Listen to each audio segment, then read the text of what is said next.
On the broadcast tonight, extra time. It's day one of the National Assembly's provisional session, but Korea's rival political parties remain at loggerheads over various issues of contention, disrupting what should have been the deliberation of the 2014 budget plan.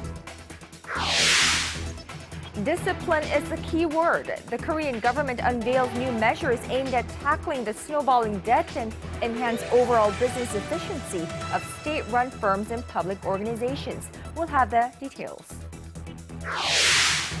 And what's next for North Korea? Following North Korea's rare public expulsion of its second most powerful man, there is growing speculation about what this means for the stability of the North opaque political machine.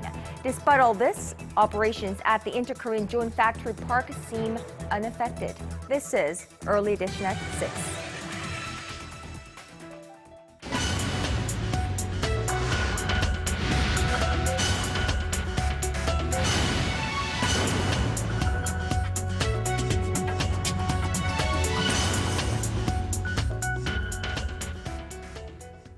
It is 4 a.m. in New York, 5 p.m. in Singapore, and 6 on a Wednesday evening here in Seoul. Welcome to Early Edition at 6. I'm Moon Gon-young. I'm Daniel Che. Thank you for joining us. Government intervention necessary for state-run agencies gasping for air after painting themselves to a corner. That's our starting point for today.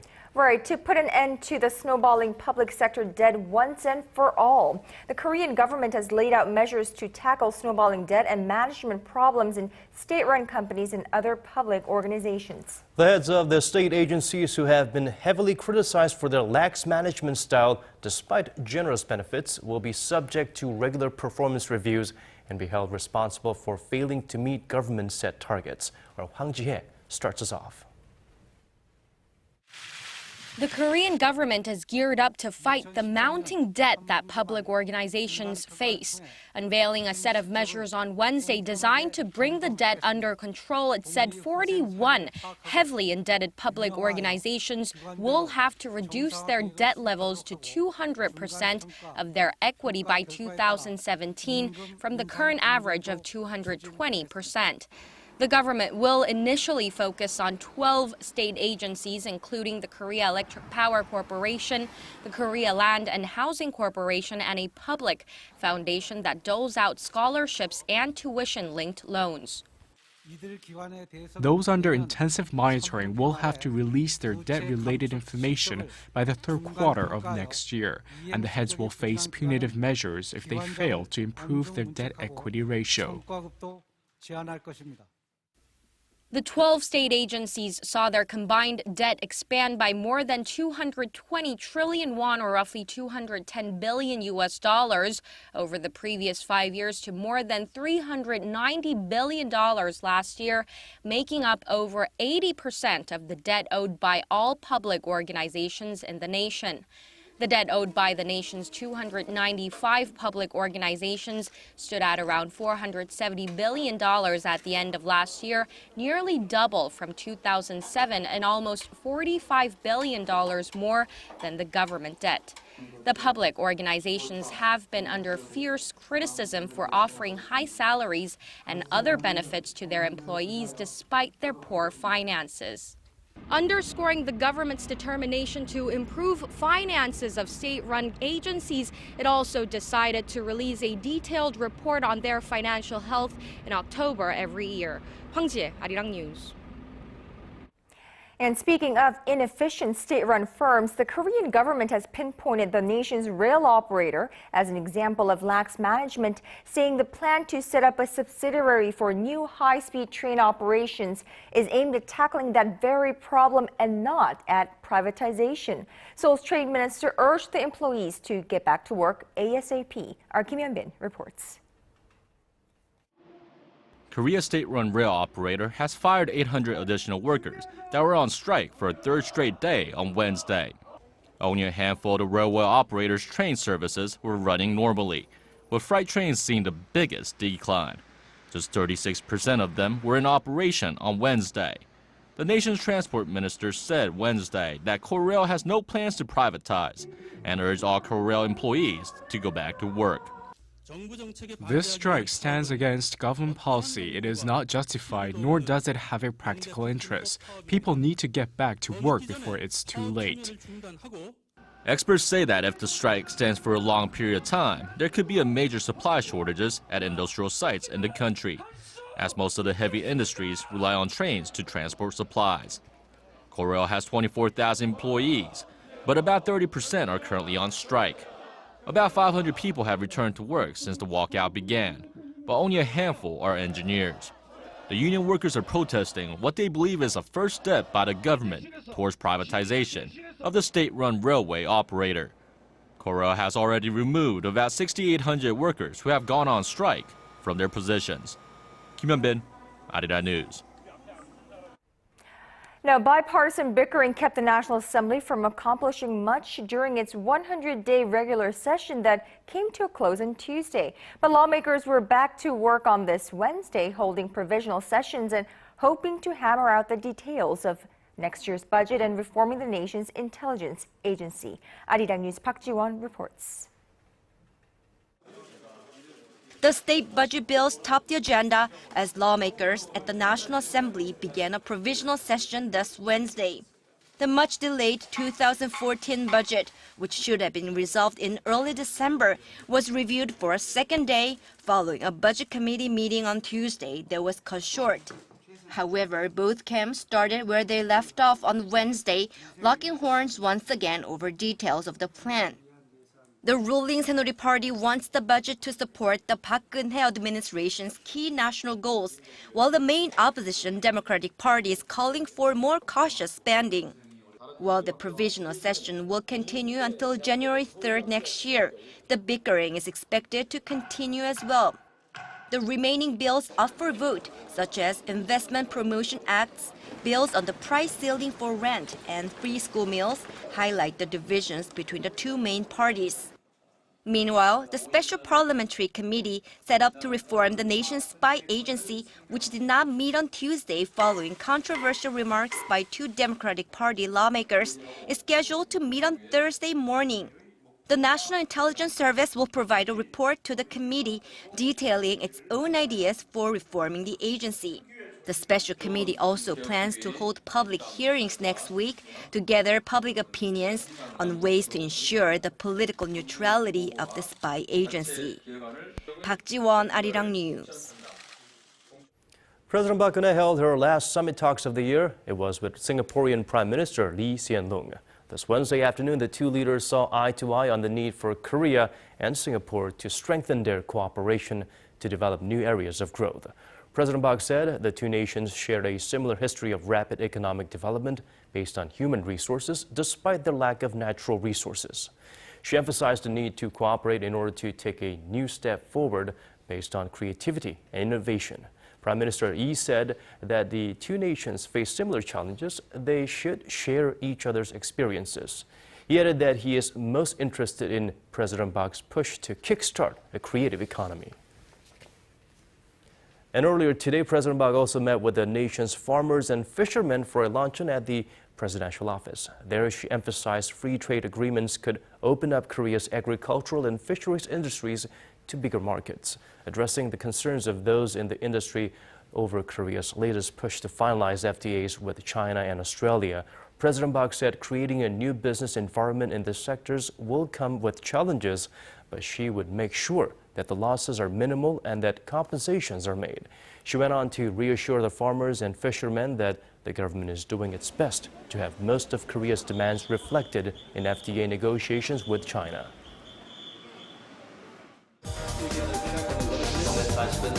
Digging deeper, getting to the bottom of stories that impact your life. Talking with you on air and online. Connecting you with heroes and experts to help you understand the world's most pressing issues. News and current affairs at its best with Moon Gun-young and Daniel Che on Early Edition at 6. Now shifting gears to the economy, Korea's import prices rose by Now, while it's widely believed that the recent purging of the North Korean leader's uncle Chang Song-taek was part of Kim Jong-un's efforts to solidify his own power, some are offering a different view, that the ousting was a collective decision by the military. Arirang News Unification Ministry correspondent Hwang Sung-hee reports. The German ambassador to North Korea, Thomas Scheffer, says he believes North Korean leader Kim Jong-un was forced by hardliners in the military to purge his powerful uncle Chang Song-taek. This runs contrary to the belief that the young leader ousted Chang to consolidate his own status as the regime's one and only ruler. Speaking at a seminar in Berlin on Tuesday local time, Scheffer explained that North Korea is under a collective leadership system and said Chang's purging signals the military's tightened grip on power. According to the German diplomat, the military was threatened by the regime's push to open up the North Korean economy and to strengthen cooperation with China. Chang was a key player in dealing with Beijing. Experts say Chang's dismissal will inevitably deal a huge blow to North Korea-China relations.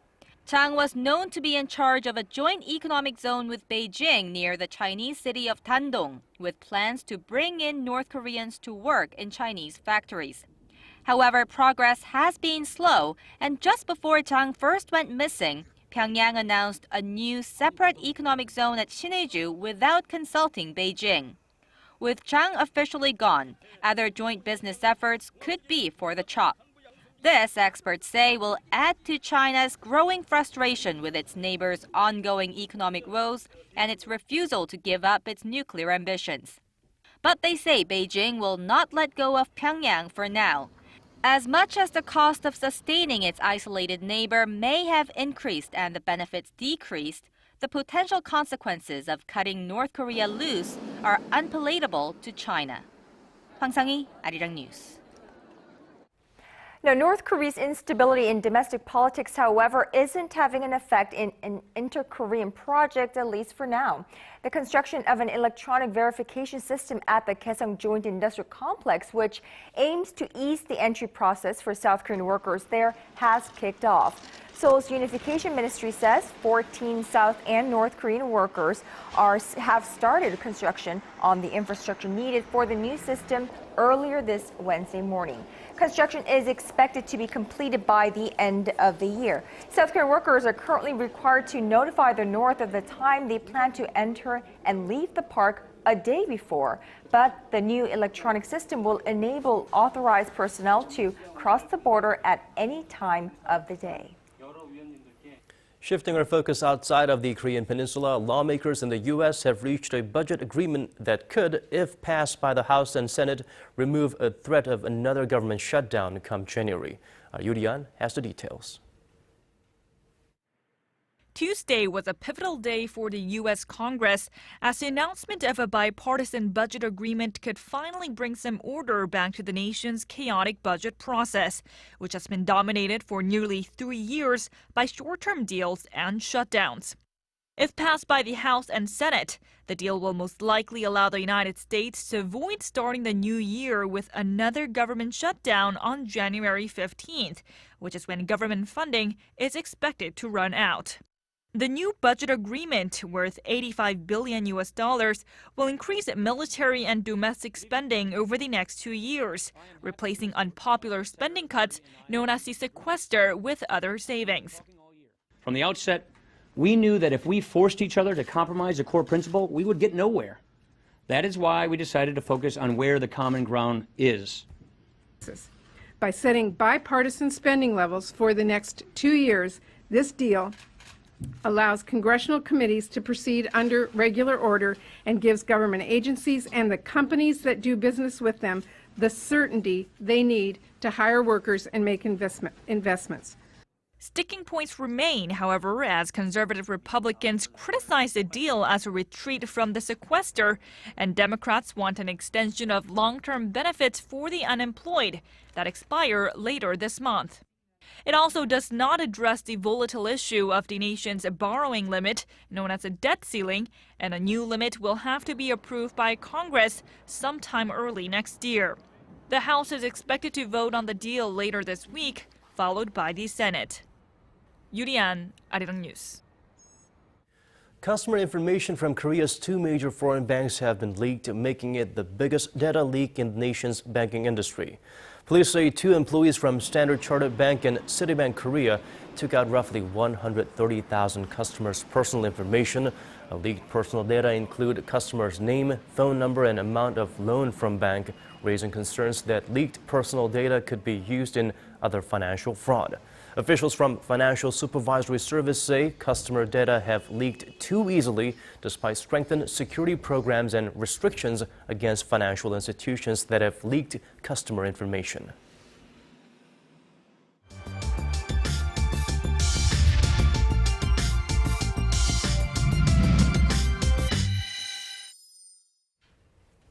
Now, Korea's Hyundai Motor has finally taken the wraps off its most anticipated premium sedan yet, the all-new Genesis. That's right. It has been more than 5 years since Hyundai Motor entered the premium car market.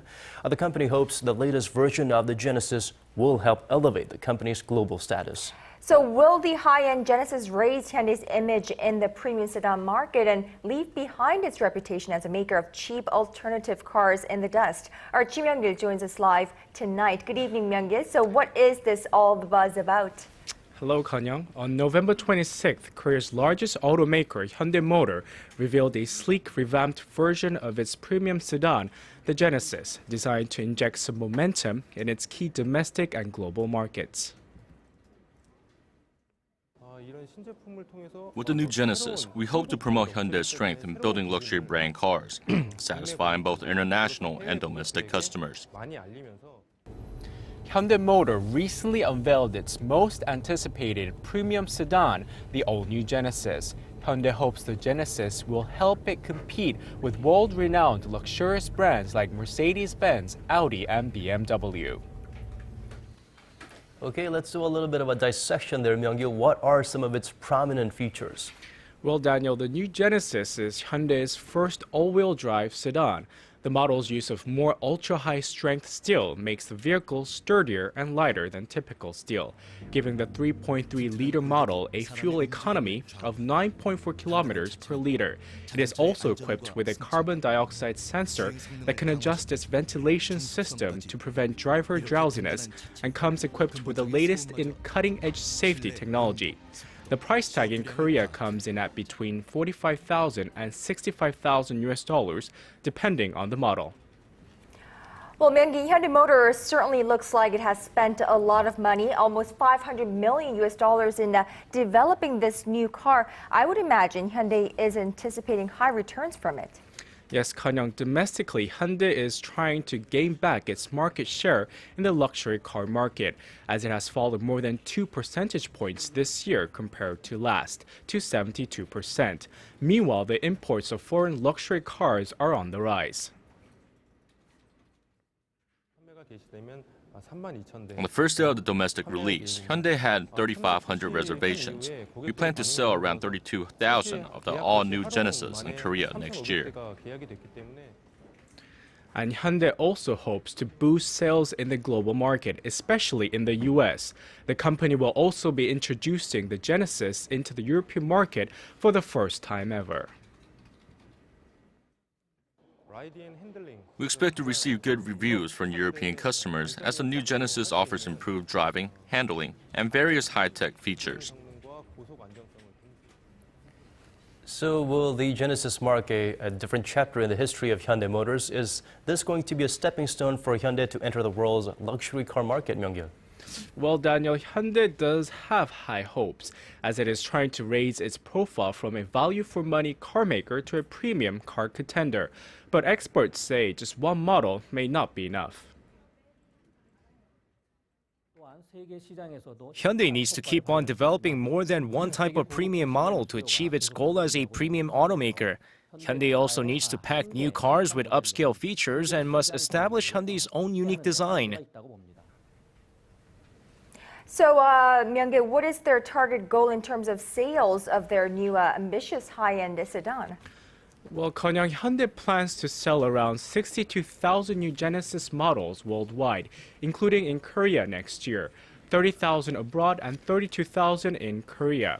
The company aims to increase U.S. sales by 10% next year from this year's target of 734,000 units. Well, Hyundai has been around and they do have high hopes, but they have made quite a mess of themselves every now and then. Can this new Genesis do a great job of cleaning up the company's image and give them a new start? Well, earlier this year, Hyundai had to deal with settling a group of lawsuits by U.S. customers who said they were misled into buying its vehicles because Hyundai overstated their fuel economy. And more than 1.7 million vehicles in the U.S. have been recalled, including the Genesis, for faulty brake lights and malfunctioning cruise control this year. Following the recalls, the company has become more stringent in quality checks. Experts say Hyundai needs to build up credibility with customers by undergoing thorough quality checkups during the manufacturing process. In order for Hyundai Motor to resolve the recall issues and regain the trust of customers, it must strengthen its quality management worldwide and improve its labor management relations. Well, Myung-gil, we'll definitely have to wait and see whether Hyundai's new Genesis will set a new standard for the premium sedans in the auto industry. Thank you, Myung-gil. That was our Ji Myung-gil reporting live on Hyundai's new luxury sedan, Genesis.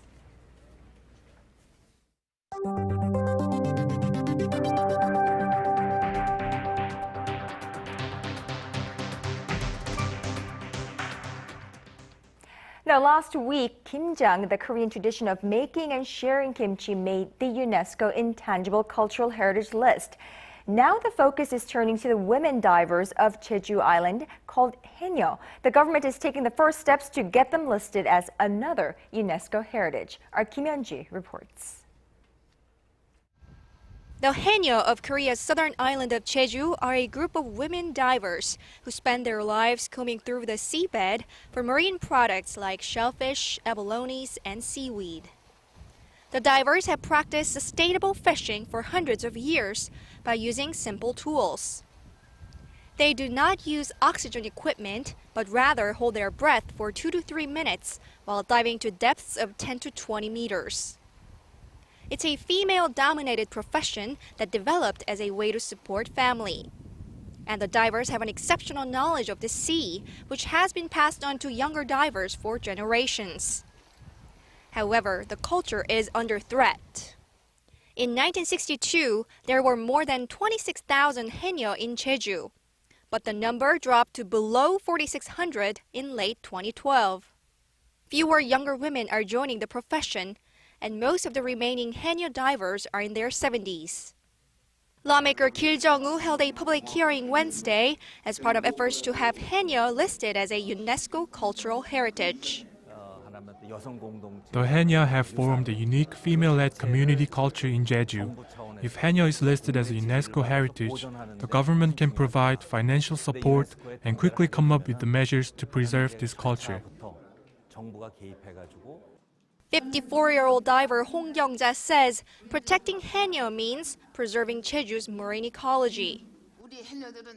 We haenyeo dive into the sea under the principle of working and living in harmony with Mother Nature. We never pick small sea snails or abalones. We wait until they grow. We wait until the marine environment is fully developed. Experts at the hearing stressed that it is crucial to appeal to UNESCO how this important heritage may die out soon if systematic efforts to preserve it aren't taken.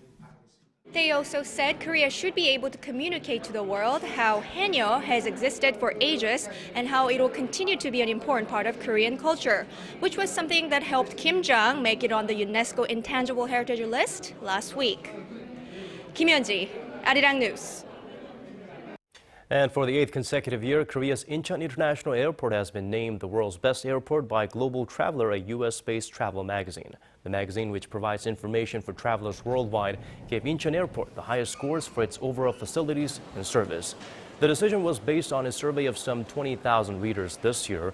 Ranking right below Incheon are Singapore's Changi Airport, the Netherlands' Schiphol, and Germany's Düsseldorf. Global Traveler conducts surveys every year to name the best in 60 categories, including air carriers, airports, hotels, and travel destinations.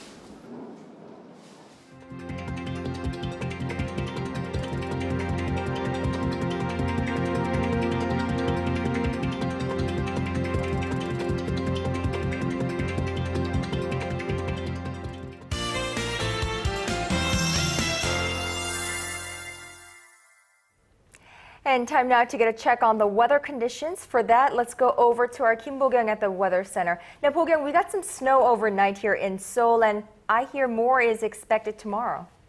That's right, Kwon-young. A heavy snowfall watch has been issued in Chungcheongdo province and mountains in Jeju, while a winter weather advisory has been issued in Gangwon-do province. Right, auto accidents always a concern in times like this. How are the roads looking at this hour, Bo-kyung? Well, Daniel, as temperatures didn't rise that much this afternoon compared to the morning, it's still very slippery and icy on the roads and sidewalks, so please be careful on the roads. Now, currently it's about -1 degrees here in Seoul, but it feels about 5 degrees colder than the actual numbers due to the cold air. Now, tomorrow we're forecast to get more snow in the central and west coast regions. The mountains in Gangwon-do province should see about 10 centimeters of snow, while us here in Seoul should expect anywhere between 1 to 3 centimeters. Taking a closer look at tomorrow's readings, Seoul starts off the day at -5 degrees with a high of 3. Meanwhile, Gwangju and Busan hit 8 and 7 degrees respectively. Moving on to other regions, Daejeon and Dokdo make it to 5 degrees, all the while Mount Kumgang tops out at -10. Well, be careful on the roads because it's still very slippery. That's all I have for you this hour, but I'll be back with more updates after 8. Thank you for that, Bo-kyung. That's all from us. Thank you for watching. And we'll see you right back here, same time tomorrow. Good night.